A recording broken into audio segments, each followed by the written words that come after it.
What's good with y'all? Welcome back to the channel. Hope y'all are having a wonderful and blessed day. Today we are reacting to the Jey USO problem in WWE. Some people got Jey USO fatigue, some people got Cody Rhodes fatigue. I got WWE fatigue. It's just, it hasn't been all green pastures and blue skies for this company, man. It's been a rough year, but we're gonna get straight into this. I'll give y'all my thoughts. Leave a like before the video starts so it trends up in the algorithm. Let's watch. Now, how did Jey USO go from one of the most popular wrestlers in WWE to one of the most controversial names that competes in the main event scene? Well, the reasons are complex, and it's not as simple as Jey being overpushed or overexposed. It's an amalgamation of factors that has turned Jey from hero to villain in the eyes of the internet wrestling community. Because in my mind, I feel like a lot of stuff that has to do with characters not being liked or fans getting tired of characters is booking. A lot of times it's booking to me. Yes, it be self-inflicted sometimes, but to me, a lot what went wrong with Jey USO is them over pushing the yeet. Like all of that, bro. I don't know. Join us now as WrestleMania looks at where did it all go wrong? The Jey USO problem. Be sure to subscribe and hit that notification bell for daily wrestling videos. For sure. Main event Jey USO.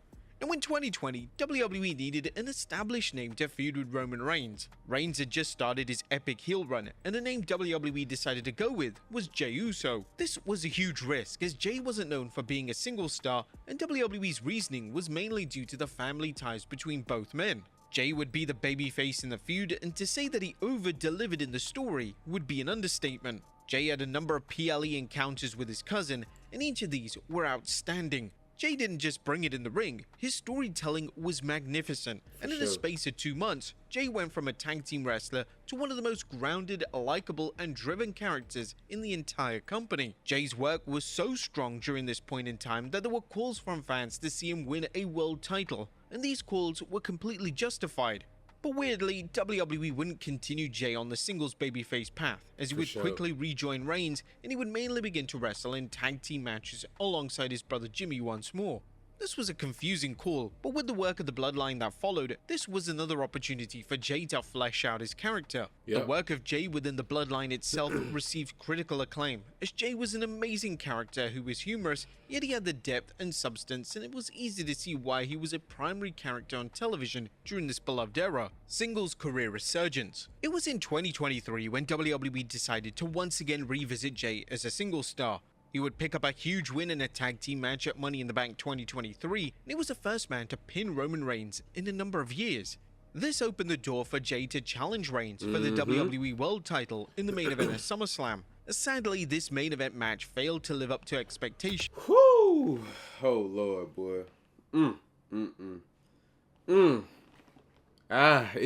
It sucks when they start getting to a point where it's like, okay, we're on the rise, and then they have a stinker match. The tribal rules stipulation was a confusing mess, and it was almost as if Reigns and Jey had lost all their chemistry from 3 years prior. The finish also saw Jimmy turn on his brother, which was one of the more backwards calls of the Triple H era. Nobody was pushing for the USO. I get why he did. He trying to say he didn't want him to turn into Roman, but you costed him the championship match, your own brother. You gotta catch a fade after that. I don't care.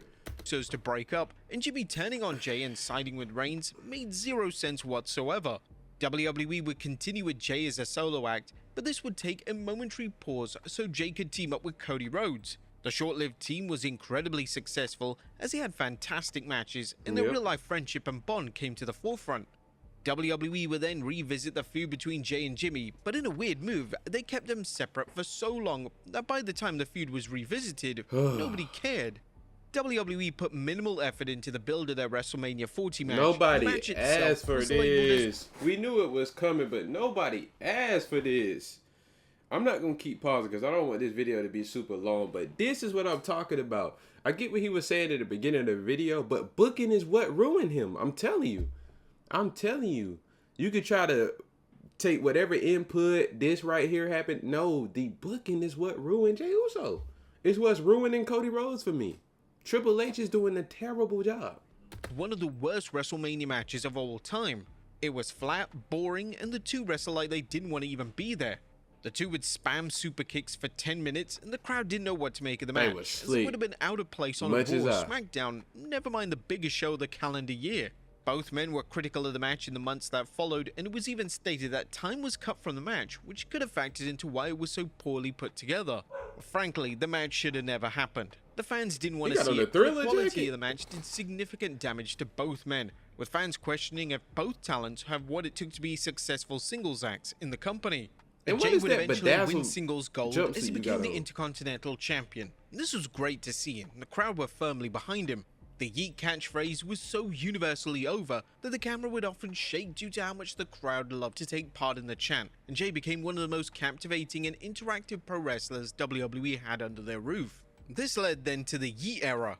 But this is also where the problems truly began at the start of 2025 for Jey Uso. He would win the 2025 Royal Rumble match. Jey wasn't a popular suggestion for the winner of this match, especially because fans had seen him challenge for the world title just 1 week prior, and his matchup with Gunther was insanely disappointing. It was said that the initial plans for the Rumble were to see CM Punk win, and this is exactly what fans wanted, but WWE ultimately decided to go with main event Jey. You couldn't tell me that CM Punk wasn't winning the Rumble. I swore on my life he was winning it. I almost put my life savings on it. And I made this video months back, kind of the same type of video. But back then, like, it was a little bit different. His booking was a little bit better. Yeah, he was being pushed, but it was good, you know. Now it's just, they throwing whatever at us. The backlash to the win was substantial, with the YouTube dislikes speaking volumes, and the crowd were questioning what on earth WWE were thinking. Jey was insanely well liked by the audience, but they didn't truly want to see him wrestle for the world title at WrestleMania, especially against a man he had zero chemistry with. The build to Jey vs Gunther at WrestleMania was uninspiring at best, as WWE would have basically have Gunther act as the voice of the internet by claiming that Jey can't hang with the main eventers. And it was even rumored that Gunther was unhappy with working with Jey again. This was the point in time where Jey was picked apart for his in-ring work, with fans questioning if he had what it took to be a main event attraction and deliver classic matches on a monthly basis. Fans were also quick to call out Jey for botching basic spots, and this became so prevalent that WWE worked this into a storyline with Gunther, which goes to show just how aware WWE became of the online criticism and resentment towards him. WrestleMania 41 arrived, and the match itself was nothing special. As expected, Jey won, but he won with a sleeper hold of all things, which was rather random. That was the craziest part. Now, we all expected once he won the Royal Rumble, he was going to win the championship. But to tap Gunther out, Jey Uso tapping out Gunther. You talk about shock factor, and one of the craziest things I ever seen in my life. I did not expect that.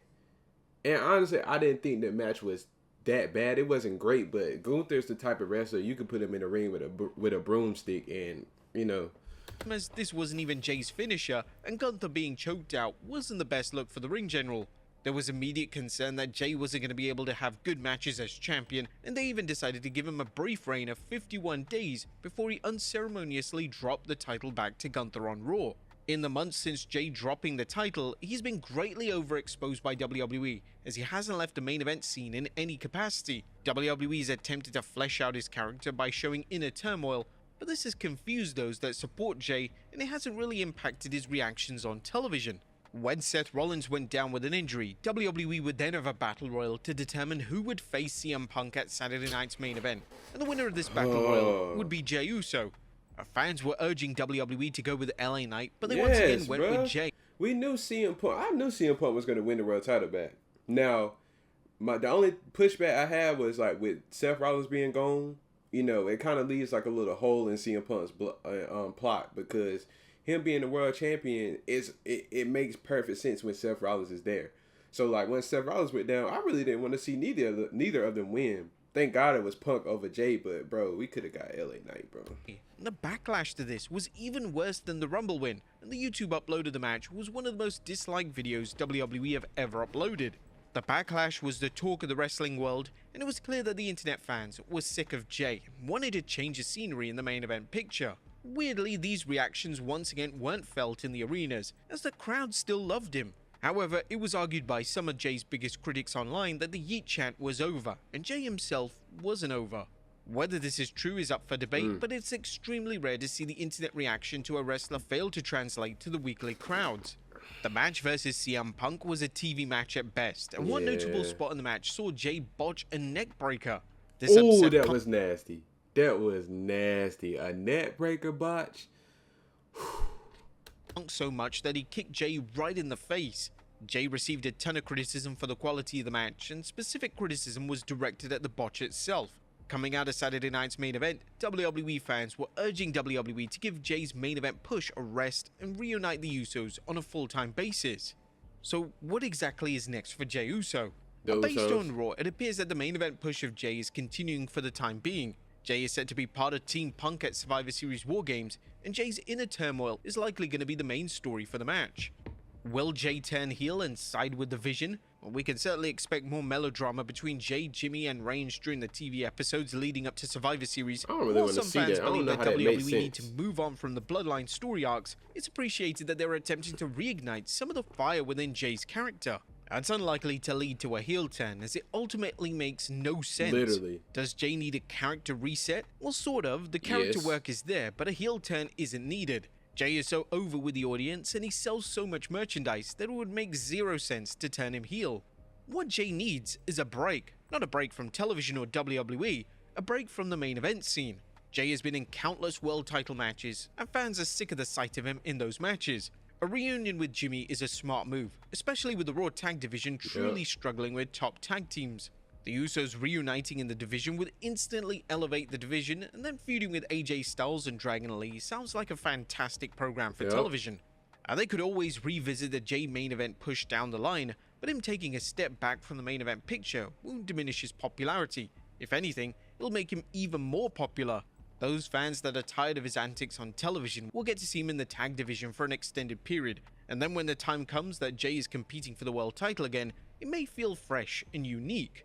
Now let's face it, it's common for fans to get tired of the same wrestlers in the main event scene over and over again. With Jey, it's been a combination of bad booking combined with poor matches that has doomed his main event run. It goes without saying that Jey is still an incredible talent, and WWE is lucky to have such a popular name on their roster. However, if they continue with his current presentation, it wouldn't come as too much of a surprise to see those fans who cheer for him begin to resent him, and this should be something that WWE should look to avoid at all costs. It just hasn't been a good year for the company, man. It has not been a good year at all. I got Cody Rhodes fatigue, and y'all know I'm huge on Cody Rhodes, and it has nothing to do with him as a character or a person, but I'm tired of the booking. Why isn't Drew McIntyre the WWE champion? Why? Why isn't Drew McIntyre holding the WWE championship by now? Y'all answer me that question down below. And it goes the same with Jey Uso. He is starting to just only become an entrance because his wrestling work sometimes isn't all the way there. And that's what the crowd get hyped for. They want to see him do this. But after that, no one cares. And it's because they're over pushing him and they have bad booking. And this is on Triple H. WWE just hasn't been good this year at all.